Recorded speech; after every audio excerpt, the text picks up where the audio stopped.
오늘 모신 분은 양봉 선생, 하창봉 대표입니다. 어서 오세요. 안녕하십니까. 네. 자, 오늘 휴일이긴 합니다만, 네, 또 우리 가족분들 위해서 이렇게 아침 일찍 나오셨는데, 자, 미국 증시 한번 정리해야 되겠죠? 오늘 어쨌든 미국 증시 상승으로 다 마감은 됐습니다만.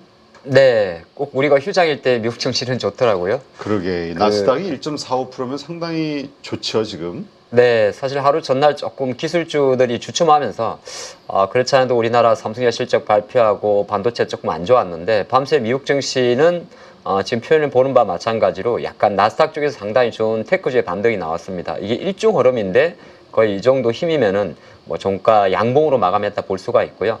중간에 약간의 흔들림이 있었는데 이건 이제 원유 시장에서 유가 시장에서 약간 또 이스라엘이 이란의 원유 시설을 공격할 수 있지 않냐 그런 이슈가 있었는데 결정적으로는 또 국제 유가도 밤새 한 4% 정도 내렸습니다. 그래서 유가하고 이런 게 조금 안정이 됐고 그런 상태에서 또 국채 금리라든지 달러의 변화가 조금 미미하다 보니까 실제적으로 반도체나 소프트웨어 쪽에서 힘이 좀 들어와서 제가 좀 중요하게 보는 게 이제 나스닥이 계속적으로 18,000선을 지지하는지를 많이 보는데 이게 미국 증시 기준으로 놓고 보게 되면 S&P 500이 제일 중요한데요.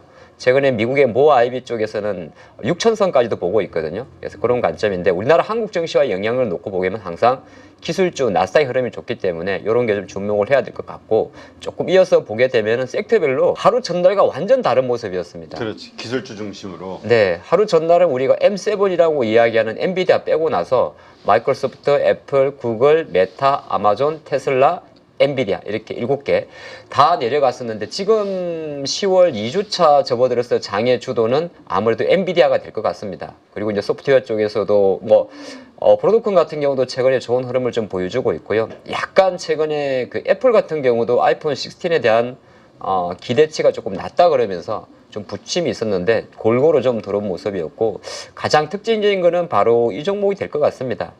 132달러 89센트. 엔비디아? 네. 3개월 내 최고치가 되고요. 주가 기준으로는 차트도 보면 여기 밑에가 이제 일중 흐름인데 종가 기준으로 놓고 봤을 때는 3개월 내 최고치고 뭐 장중에 한간 6월 초순에 140달러 간 적이 있어요.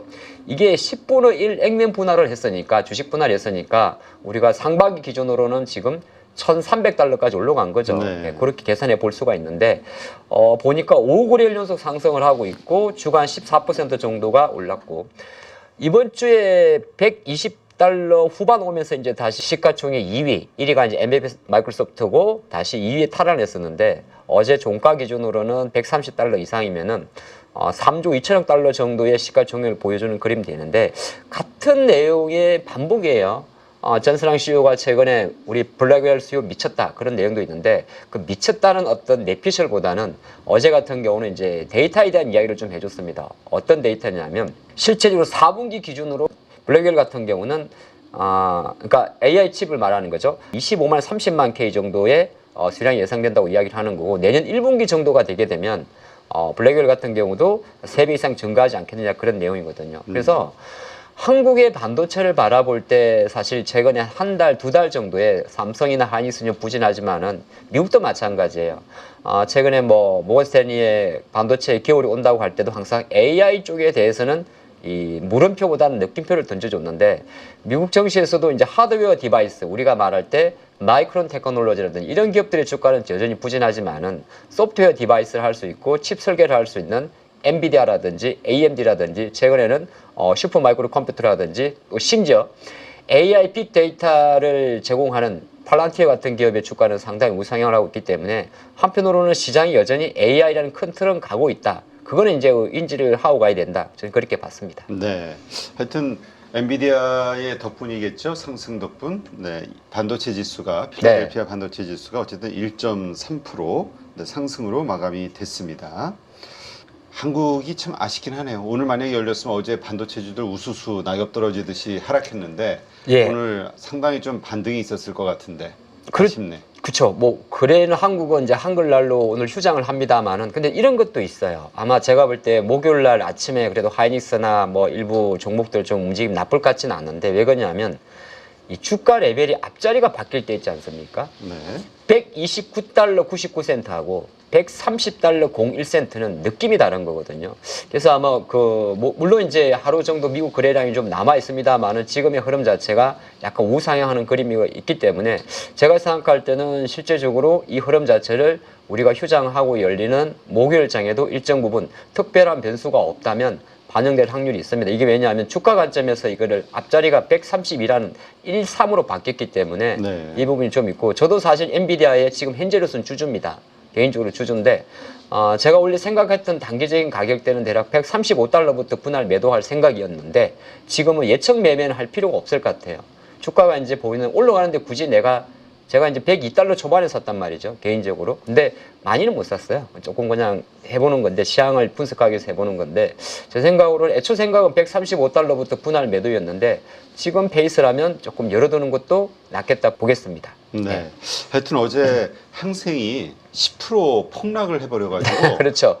이거 미국 증시가 어떻게 반응을 할까, 나스닥이 어떤 결과가 나올까 좀 걱정을 했었는데 그래도 다행이에요. 어쨌든 상승 마감이 됐고 항생의 그 폭락은 그냥 그들만의 그 해프닝으로 끝나는 것 같아서 네. 다행이라는 생각이 들고, 자 그렇다면 이번 주 우리 한국 증시에 나와 있는 호재, 악재 어떤 게 있을까요?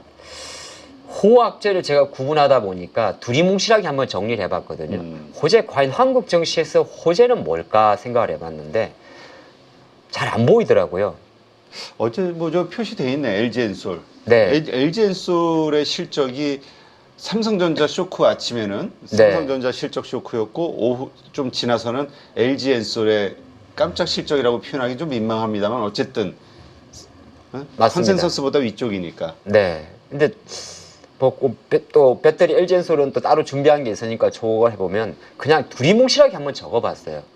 지금 시장에서 왼쪽이 코스피 종목이고 오른쪽이 코스닥의 시가총액인데 제가 박스를 칠한 거는 2차전지와 바이오, 금융주입니다. 근데 가만히 생각을 해보니까 반도체는 이제 실적은 최대치가 나오지만은 물론 삼성전자는 전기보다는 조금 내려갔습니다. 근데 원래 전기가 1조 원 정도 많이 들어왔던 게 있었거든요. 근데 하이닉스는 지금 현재 수준이면은 그 6조 원대 후반까지도 실제 예상되니까 오히려 실적은 나쁘진 않습니다. 근데 이제 앞으로 나쁠 것 같아서 주가가 여전히 바닥을 기고 있다, 그렇게 볼 수가 있는데, 자동차 같은 경우는 사실 최근에 데이터가 조금은 전월 대비해서 MOM 기준으로 약하거든요. 그러다 보니까 어쩌면 지금 시장에 우리가 인지하지는 못할 수도 있고 인지할 수도 있습니다만 호재라는 것은 금리나 수혜주가 되지 않을까, 그런 생각도 잠깐 해본 겁니다. 이렇게 말을 붙인 거죠.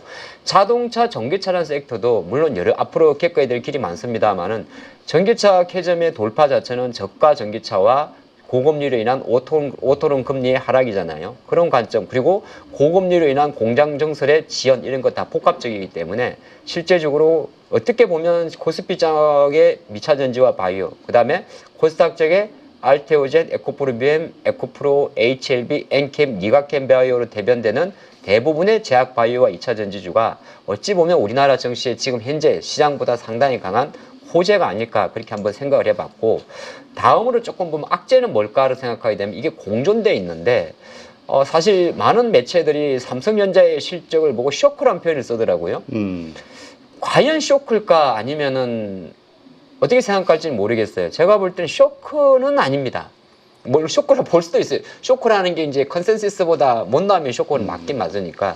아니 어제 삼성전자가 그 하락을 하기는 했지만 네, 하이닉스 빠진 거에 비하면 어쨌든 반도체주 빠진 것들에 비하면은 나름 선방했기 때문에 그렇죠. 쇼크였다면 어제 더 많이 빠졌겠죠. 우리가 보통 쇼크라고 그러면 이제 뭐 용어 관점에서는 컨센서스보다 내려가면 쇼크라는 표현을 씁니다. 그러니까 쉽게 말해서 시장 컨센서스가 10조 원대 초반 정도였는데 1조 원 정도 못 미쳤으니까 숫자만 놓고 보면 쇼크. 근데 주가의 반응은 이미 일정 부분 이것까지도 감냈기 때문에 상승하지 못한 거지, 쇼크라 그러면 보통 주가가 뭐 평소 변동성보다 많이 빠지는 거잖아요. 평소 2, 3% 움직이던 기업의 주가가 뭐 10% 움직이네, 그런 게 보통 주가 쇼크라 그러는데, 일단 다시 한번 삼성전자의 미래가 상당히 답답한 걸 조금 보여줬는데, 다른 거 다 빼고요. 이거는 이제 삼성전자의 실적에 대한 SK증권의 큰콜 내용을 텍스트로 좀 정리한 건데, 뭐 실적이 덜 나온 거는 여러 가지 이슈가 있었습니다만 예정됐던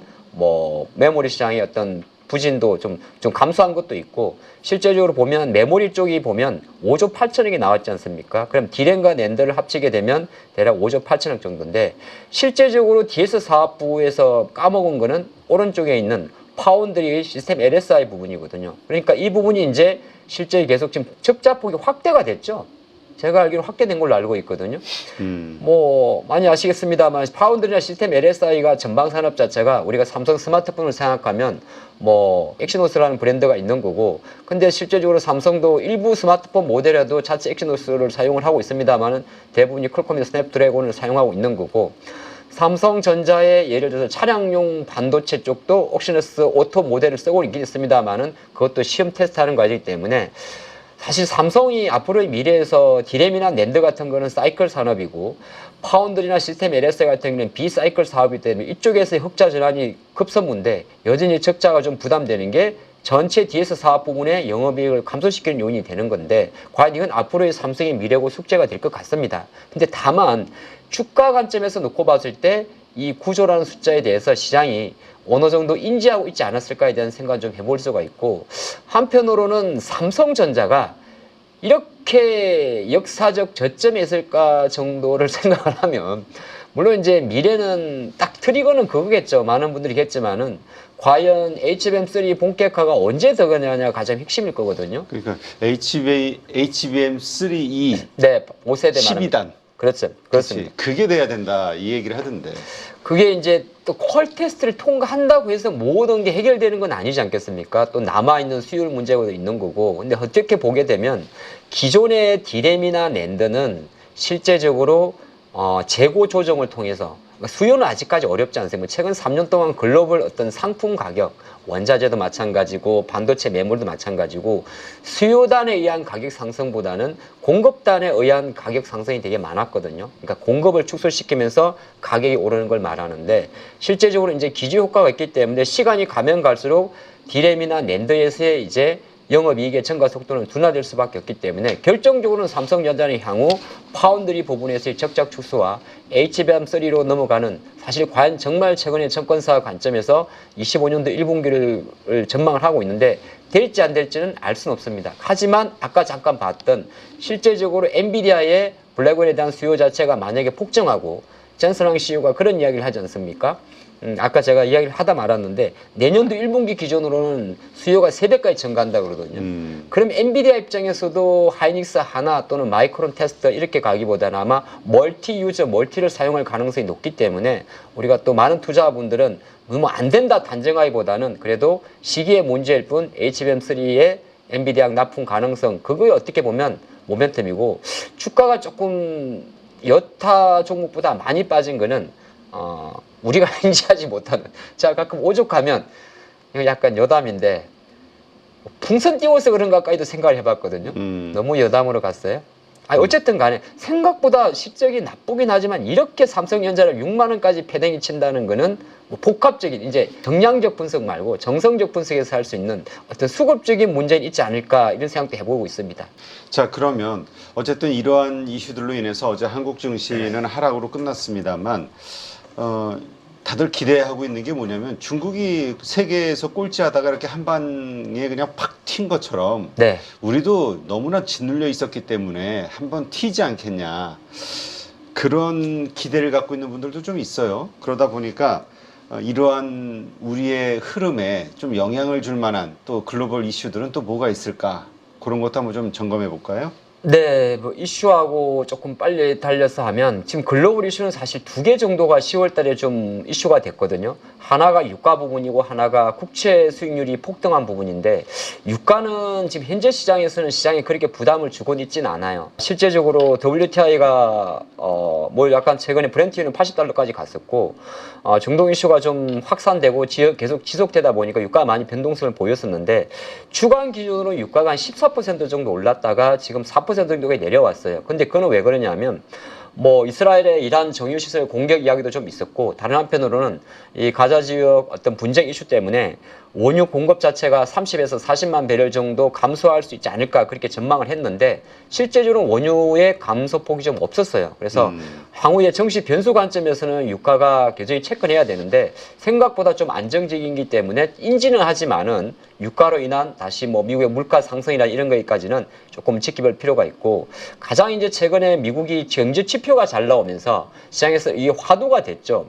왜냐하면 10년물 국채 금리가 다시 4%고, 이거는 한 8월 달 이후 3개월 만이었거든요. 그럼 9월 달에 미국이 금리도 내렸고 이렇게 했는데, 만약에 국채 금리가 이렇게 올라가 버리면 하루 전날 미국의 빅테크 주식들의 주식이 내려갔던 것처럼 한편으로는 뭐 다음 달 미국이 금리를 동결하지 되지 않을까 그렇게 있어도 가는 거고, 지금은 미국은 금리를 동결하면 안 돼요.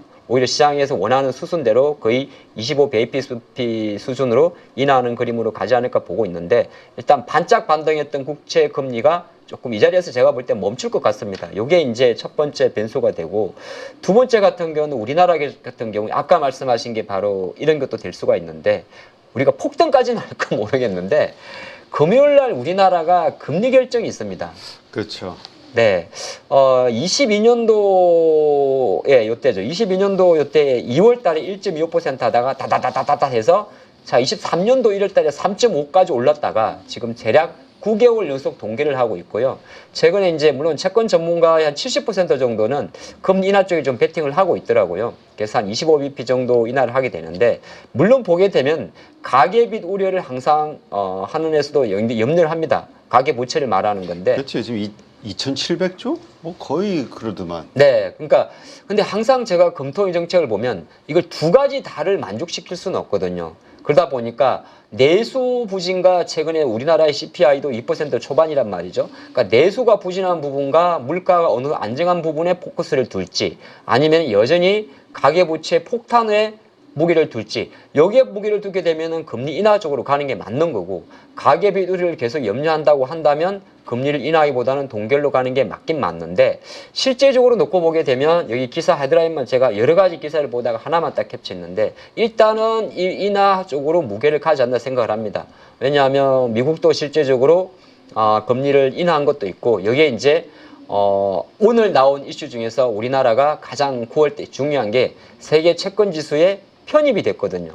그런 논점에서 놓고 봤을 때는 금리 인하를 한 달러의 유출 가능성을 조금 일축시킬 수가 있기 때문에, 아마 우리나라가 금통위에서 금리를 인하하는 것 자체가 내부적으로는 중국만큼 많이 폭등은 못하겠지만은 어느 정도의 시장 내수 관점에서는 또 호재가 될 수 있지 않을까, 이거 좀 지켜보는 것도 좋을 것 같습니다. 네. 자, 그렇다면 내일이죠. 내일 우리 네. 장 다시 열리는데 우리가 체크 포인트로 뭘 봐야 됩니까? 지금 얘기했던 금통위의 금리? 아니, 일단은 외국인이죠. 외국인? 예, 외국인이죠. 이거 다 좋은 이야기 하는데 외국인이 주식 안 사면 말짱 도루묵이 되는 거잖아요. 물론 금통위는 이제 어떻게 보게 되면 제가 바라보는 하나의 이제 매크로 지표입니다. 금통위가 금리 인하를 한다고 해서 한국의 증시가 폭등하는 건 아니거든요. 금통위가 금리를 하게 되면 금리 인하 관련해서 뭐 예를 들어서 바이오주가 또 움직일 수도 있는 거고, 건설주가 움직일 수도 있는 거고, 이런 효과가 있는 건데, 가장 큰 관점에서 우리나라 지수가 상승하기 위해서는 아무래도 삼성전자에 대한 외국인 수급이 가장 중요하기 때문에, 이게 저도 조금 이해가 안 가는 게, 이 8월 달에 외국인들이 코스피 기준으로 2조 8천억을 팔았습니다. 그래서 2월 7월 달까지 누적 24조 원에서 어느새 최근 3달 동안에 12조니까 제가 10월 8일 기준으로 데이터를 찍은 건데, 대략 2조 정도가 매도가 나왔거든요. 요중에 9조 원 정도가 삼성전자란 말이죠.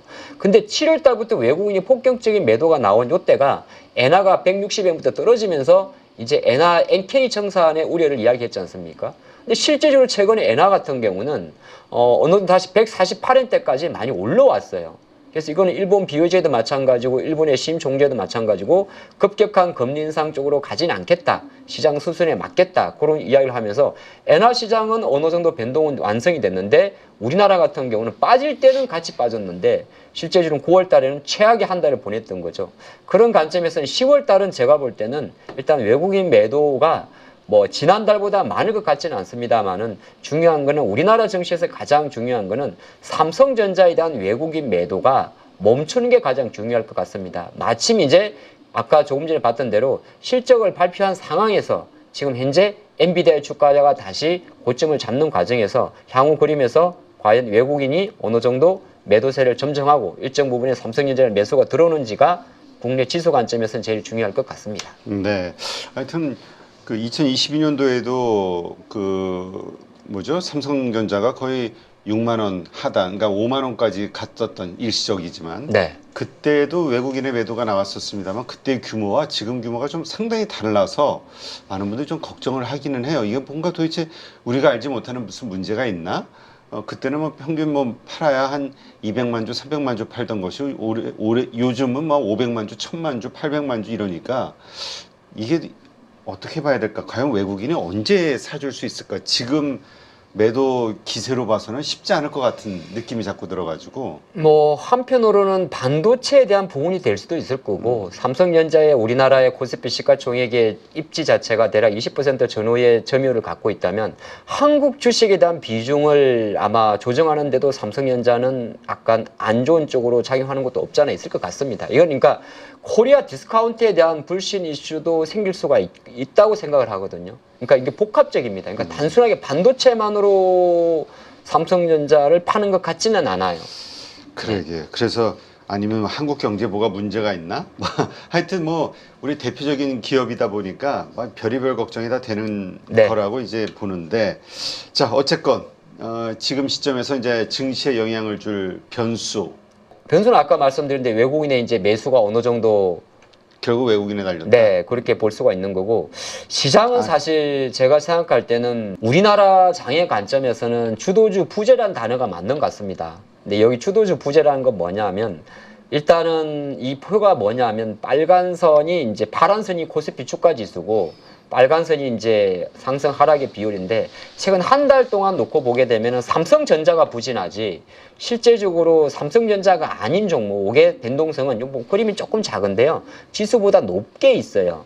그러니까 주도주는 없지만은 아까 제가 말씀드린 마찬가지로 2차 전지는 2차 전지대로 바이오는 바이오대로 일정 부분의 금리 인하 수혜주로 대변되는 2차 전지와 바이오 쪽은 시장보다 아웃퍼폼을 하고 있습니다. 수익률 측면에서는 말이죠. 그래서 물론 코스닥에서 이제 바이오가 어느 정도 폭발적인 어떤 지수 상승을 보여주고 있고 코스닥에서 그렇고 코스피에서는 삼성전자와 하이닉스 관점에서는 일단은 지금 시장에서 들어오는 전략은 롱숏 전략이 좀 적용되고 있는 것 같습니다. 그 롱숏이라는 것은 삼성전자를 숏을 치고 하이닉스를 롱을 쓰는 전략인데 거의 약간의 스프레드가 크진 않아요. 네. 왜냐하면 같은 반도체 섹터에 들어오기 때문에. 하지만 외국인의 수급을 놓고 봤을 때는 확실히 하이닉스에 대해서는 외국인의 수급 자체가 상당히 긍정적이라는 점. 그거는 이제 엔비디아 주가 상승과 HB에 대한 기여도를 의미할 수 있을 것 같고 삼성전자 같은 경우는 반도체, 레거시 반도체에 대한 이슈와 HB에 대한 기여도가 아직 무료표라는 게 있는 것 같습니다. 그래서 앞으로의 장을 흐름을 보실 때는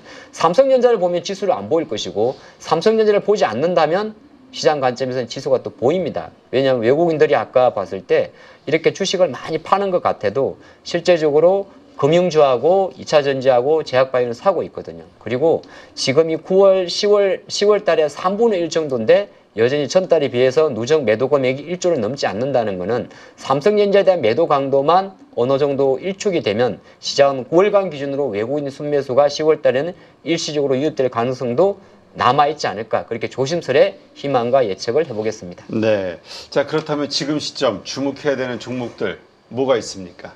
요거를 봐야죠. 뭡니까? LG 솔루션. 아유 목소리 또 커졌네요. 네, 지금 주목할 거는 배터리 맞습니다. 배터리. 물론 이제 많은 분들이 또 이런 말씀 드리면 정신 못 차렸구나 볼 수 있는데 이게 좋은 게 아니라 시장은 상대적인 좋음에 베팅을 하는 거거든요. 상대성. 그러니까 4천억이라는 숫자가 우리가 말한 첨단 세액 보조에 AMPC 금액 빼고 나면 실제적으로는 배터리 양극, 그러니까 셀 판매량 기준으로는 거의 적자예요. 근데 LG 솔루션의 존재의 목적, 이렇게 애리조나에 공장을 짓고 이런 존재의 목적 자체가 AMPC를 받기 위한 거고 우리가 LG 에너지 솔루션을 분석을 할 때 오창 공장에서 생산되는 배터리 셀의 수출 물량만을 가지고 투자하는 건 아니지 않습니까? 그게 LG 에너지 솔루션의 지금 100조 원 조금 못 미치는 밸류를 설명하는 부분이거든요. 그래서 여전히 매출액에도 놓고 보게 되면 전기 대비해서 그래도 제가 조금 좋게 본 거는 작년보다는 안 좋습니다. 매출이. 물량 미래 내기가 88조 정도 나갔다가 6조 8천억이니까 작은데 2차 전지의 포인트는 뭐냐면 작년 동기 대비가 아니고 전기 대비입니다. 전기 대비해서 매출이 증가한 부분이 되게 좀 고무적이다 생각을 합니다. 이거는 고무적인 거죠. 영업이익은 AMPC고 매출은 물량 밀어낸 거거든요. 예, 그런 게 가점 있는 거고 어제 이제 약간의 주가를 볼 때 하반기가 지금 4680 모멘텀이잖아요. 그렇죠. 12월 달부터 테슬라 쪽으로 4680 배터리가 들어가는 과정에 향후 10년이라는 아주 먼 미래의 시간을 남겨놨지만은 향후에 벤처 쪽으로 28년도부터 다시 50GWh의 연간 한 5GWh의 벤처형 배터리가 양산, 생산 준비된다는 거는 또 2차 전지를 바라보시는 분들 2차 전지는 지금 당장 올해와 내년의 실적을 보고 투자하는 건 아니기 때문에 약간 지금의 금리 사이클만 놓고 본다면 2차 전지 원통형 밸류체인 관련주들은 여전히 시장 대비해서 저는 아웃퍼폼할 것이라 그렇게 보고 있습니다. 네, 알겠습니다. 자, 우리 가족분들 잘 참고하시고요. 내일 아침 또 장 시작 전에서 보완되는 뉴스들 또 소식들을 다루면서 어떻게 내일 또 대응하실지 잘 찾아보도록 그렇게 하겠습니다. 자, 수고하신 하창봉 대표 고생했고요. 고맙습니다. 감사합니다. 금리 인하는 우리에게는 기회입니다. 돈을 벌 수 있는 기회죠. 바뀌는 주도주를 우리 포트폴리오에 갖고 올 수 있게 안내를 드리려고 합니다. 일각에서는 그런 얘기들을 많이 하세요. 주도주 같은 경우가 뭐 천차만별로 이렇게 왔다 갔다 하는데 실제 이게 뭐 우리 포트에 가지고 올 수 있냐, 길게 뭐 말로 할 필요가 있겠습니까? 누구나 할 수 있습니다. 함께 돈을 벌기 위해서 준비했습니다. 새로운 주도주를 우리 포트에 가지고 오지 못한다고 하면 몇 년을 더 기다려야 될 수도 있습니다. 돈을 벌기 위해서 필요한 기초 VOD 강의를 진행을 할 거고요. 최근에 시장 변동성이 큽니다. 그 안에서 오늘의 전략이 내일의 전략이 바뀌는 경우가 많기 때문에 주 2회 라이브를 통해서 지금 변화되는 시장에서 바로 수익을 볼 수 있게 진행을 할 예정이고요. 여태까지 제가 보여줬던 결과물이 담겨있기 때문에 후회하지 않으실 거고 저와 함께라면 충분히 가능하다는 말씀을 드립니다.